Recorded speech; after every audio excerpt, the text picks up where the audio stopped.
Welcome back, Chappelle. Welcome back, Honors. Welcome back to your joint Flip Classroom, where we're talking about the outbreak of World War I. That's right, we left off in class talking about the event which will trigger the actual onslaught of World War I. We talked about, of course, the assassination of Archduke Franz Ferdinand. We talked all about the original plan, how it's going to involve a grenade and a convertible and all this other stuff, and that didn't really go very well. And how it ends up basically just being that this parade passes in front of a cafe where a guy's eating a sandwich, drinking a cup of coffee, and he's one of the original assassins. And he leaps up, and his name, of course, is 19-year-old Gavrilo Princip, who hops up out of his chair, runs up to the car, fires 2 shots into the car, killing Sophie and the Archduke of Austria, Franz Ferdinand, right? But the big thing that we now have to do is actually talk about how the events that transpire after this assassination are going to lead into World War I. So the thing about it is that after this horrific event that actually involved the assassination of this figure who would eventually rise up, or was going to rise up to be the ruler of Austria, you'd think that the leaders of state, that the politicians, the kings, the monarchs, all those people would have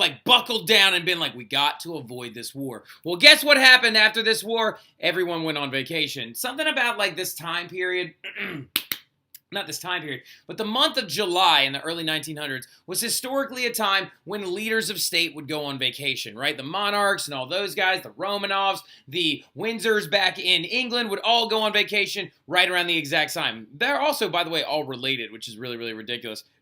Kaiser Wilhelm, George V, Nicholas II, all the kings and queens were actually all cousins and stuff like that. So the thing about it is that right there is a picture of Kaiser Wilhelm on his boat on his way to his month-long cruise that will actually take him on vacation. And he tells everybody back in Germany to just do their best and try to bring an end to this whole conflict. And this right here is the funeral of Archduke Franz Ferdinand and his wife Sophie, and it was very lowly attended, right? Because everybody was gone. Now, looking at the entire thing, though, is before Kaiser Wilhelm left for his cruise, left for his entire thing, left for his vacation, a lot of big stuff's going to go down. And one of those big things that goes down is this thing known as the blank check, right? So the blank check is a really important idea to understand that helps lead us into this war. Is it a physical blank check that the Germans hand to the Austrians being like, fill this out for however much money you want? No, not whatsoever, right? It's actually a metaphor. Basically, when Kaiser Wilhelm left, he told the Austrian leaders that whatever you decide to do,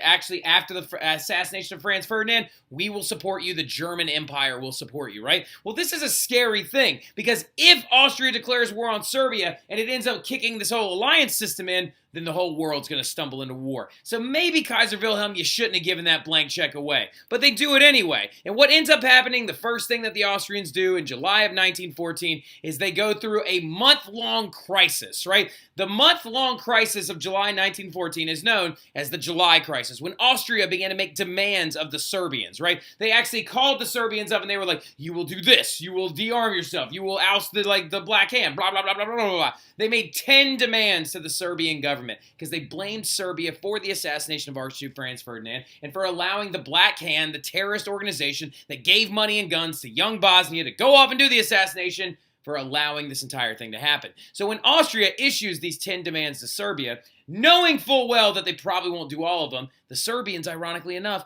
literally were like, look, we can do 9 of these things, but this 10th one that involves Austrian occupational forces in our country, we can't stand for that, right? The thing about it, though, is what Austria is doing right now is pressuring Serbia, right? Pressuring them into defaulting to give Austria a reason to declare war. But remember, never forget Pan-Slavism. Never forget this idea that all these little Slavic countries like Serbia got a real big cousin over in the east that is ready to defend them at any given moment. And I'm, of course, talking about the Russians, right? And the thing about it is that after Austria begins the July Crisis and begins to demand things of Serbia, they then actually begin to mobilize their military, right? The Russians mobilize their military to go off and protect Serbia because they literally said to the Austrians, do not touch that country. Don't you dare set boots inside of Serbia, or we're bringing the entire Russian military into Austria, and we will declare war as well. This is a scary thing, right? Because you would think it would be at this point that the Austrians would call Franz Joseph, call Kaiser Wilhelm, call the kings and leaders of these other countries, call Nicholas II, the Tsar of Russia, your cousin Wilhelm, and try to get him to stop. And actually, in real life, he did. Kaiser Wilhelm actually sent a letter to Nicholas being like, hey, please make the mobilization stop. We don't want to go into this war and blah, blah, blah, blah, blah. But Nicholas refused. After actually being questioned by his ministers and stuff like that, Nicholas did not stop. And what ends up going down is the alliance system kicks in, right? This whole thing could have been so easily avoided. You could have avoided it so simply, but one bad decision led to another. And what ends up going down is Austria declares war on Serbia in 1914, in August of 1914.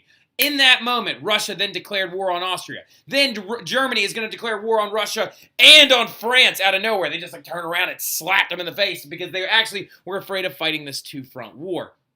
Now, very few countries in Europe at this point, when this whole war is about to crumble in on itself, actually declare themselves neutral, or if I'm not choosing a side. But a couple of big ones that do declare themselves neutral at the very beginning include Switzerland, Belgium, which is going to be really big here in a second, the United States, right? But what is going down is that all these countries are beginning to actually draw those alliance lines, and they're slowly spinning out into war, right? So going into it, we now have to move into nope, that's for later. We have to now move into an entire other prezi and a whole other presentation where we're going to talk about what World War I looked like what it looked like while it was being fought. There we go. So World War I is going to be a completely new kind of war, right? We know all that stuff happened. The blank check came through, the July crisis, and all that led to the first shots of the war being fired. But what is this war going to look like? How's it going to be different and intrinsically important from all these other wars, right? Well, the first thing we got to talk about now that we're actually in this situation is the German strategy, right? When we were looking at that last slide, when Austria declared war on Russia, when Russia declared war on when Austria declared war on Serbia, and then Russia declared war on Austria, and then Germany declared war on Russia, this domino effect, right? Well, there was one little weird thing about that domino effect. Germany, out of nowhere, declared war on France, right? They declared war on Russia and then immediately went and attacked France before they decided to attack Russia. Why is this? This brings a big question of what is the German strategy for this entire war? Well, the thing about it, y'all, that you need to understand is that the Germans are trying to avoid what is known as a two-front war. They don't want to be fighting on both sides of their country. Russia is to their east and France is to their west, right? So they want to try and figure out, can we knock out one of these groups as quickly as possible, right? Can we knock them out as fast and as quickly as possible so then we can actually focus all of our attention on the other side? Because fighting a two-front war is a massive disadvantage. You have to take your military, you got to split it in half, you got to send resources to either side of your country. That's a terrifying thing. And if the two-front war continues on, you're not going to be able to get goods traded through those lines, and your people might end up running out of food, right? So the thing they came up with was actually called the Schlieffen Plan, right? Now, everybody right now needs to go ahead and highlight Schlieffen Plan. Underline it, star it, highlight it, circle it a bunch of times. It's super, super important. The Schlieffen Plan was actually created by Arthur von Schlieffen, right? Alfred Schlieffen, not Arthur Zimmerman, Alfred von Schlieffen. And he was a German military commander that actually died about a year before the war ever broke out, right? And he had come up with a plan. Use 90% of the German forces to sweep through Belgium and try to come at France in the north and take over Paris very, very quickly, right? Because France had several guard towers and forts on the edge right here between Germany and France that they were using to protect themselves from war. So they were like, we'll sweep through Belgium, come at Paris from the north, we'll occupy it, we'll knock France out like that. Hitler's actually going to use a similar strategy to this when he actually goes to war in World War II. And actually it worked when Hitler did it, but this time it did not work, right? And the biggest thing about it is the Schlieffen Plan relies on them going through Belgium, right? Well, the thing is that the Belgians, right, actually declared themselves neutral. And so Great Britain said, if you dare touch foot inside of Belgium, then we are going to come slamming down on top of you, right? And the Britons kept their word, and the second that a German boot stepped foot into Belgium, Britain declared war on Germany. Now, another big thing about it is why did the Schlieffen Plan fail, right? Why is this going to ultimately fail? Mostly due to the fact that the Belgians actually blew up railroad tracks and destroyed roads and slowed the Germans down, and also due to the fact that the Germans didn't come in with a huge force, right? They were supposed to use 90% of their forces according to the plan created by Alfred Schlieffen.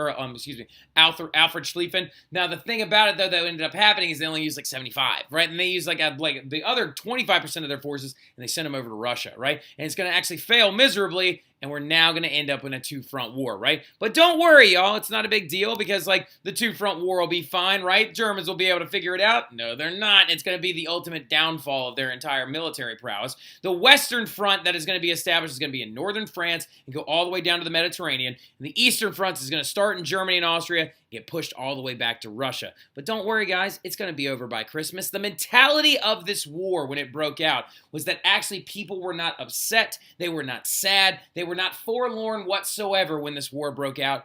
They were actually excited. Look at the excited faces of all these men going off to war, getting ready to go and fight, and they're like the people of their country supporting them. These faces were saying to themselves and telling everybody, don't worry, y'all. This war will be over in no time because our country, our nationalistic country, will go off and defeat our enemies in one fell swoop. And they were aggressively wrong. It is not going to last a few months. It's going to last 4 years, and it's going to claim the lives of 10 million people. Because the big thing about it is that World War I is a new kind of war that those young men never expected, right? The Schlieffen Plan has failed. There are two big distinct fronts. And what the big reason why it's so different, why is it going to be so different from any war before it, is you got to think really quickly, how was war fought before World War I? Where it was Napoleonic style warfare, where literally that army went over there and our army went over here and we took aim at each other and we went bang, bang, bang, and then they charged each other and usually used bayonets or as many shots as they could before one side retreated and you gained territory. It's not how this is going to be fought. World War I will be dominated by a strategy called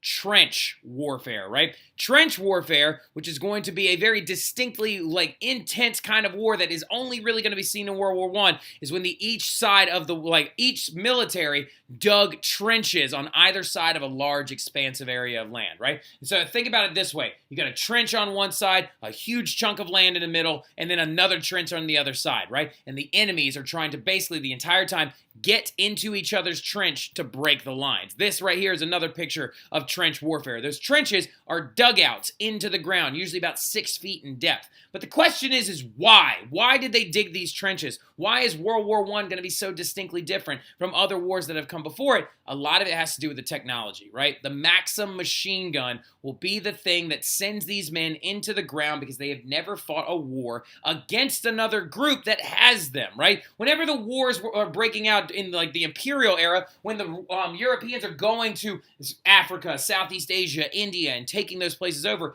they're using machine guns against people that don't have them, right? That don't have the technology to fight back.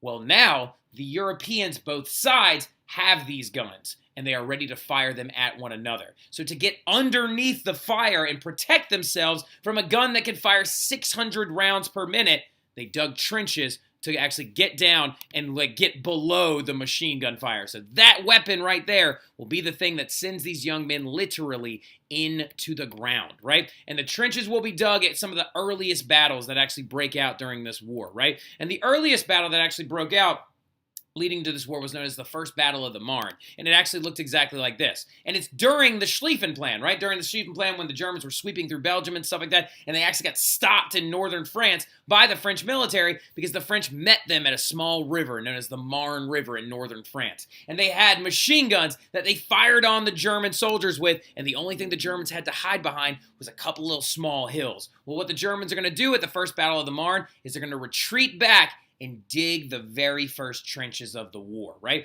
Now, what's going to end up happening, though, is the French are going to try and flank them on one side, right? Trying to get up and over their trench and come around from behind them, right? Well, what would the Germans would do is they would dig their trench a little bit longer. Well, then the French retreated back, and they dug their own trenches, and they dug it a little bit longer. And then the other one dug it a little longer, and the other one dug it a little bit longer. And they called this whole thing the race for the sea, basically, right? Because after the very first trenches were dug, they kept digging them longer and longer and longer so they could avoid being outflanked by their enemy. And by the end of the war, y'all, the very first trenches that were dug at the very first Battle of the Marne would grow into an intense network of trenches that spanned not one, not two, not three, but 440 miles long, ranging all the way from the English Channel all the way down through Switzerland, or all the way to the edge of Switzerland, right? These trenches would go for 440 miles. And another famous saying about this war is that it started on horses, but it ended in tanks, right? Because the technology of the war, what we talk about in class, is going to be very, very important when we actually go further and further into this conflict, right? But the thing about it that we need to also know is that last but not least, there were two fronts to this war, right? The Western and the Eastern. Funny enough, though, the Eastern did not actually have trenches. It was far too expansive, and at times it was too cold because it's over towards Russia, and they just couldn't quite dig those trenches. So it's very important to understand that this war will change shape, but we'll talk more about that a little bit later when I see y'all in class. Y'all have a good one.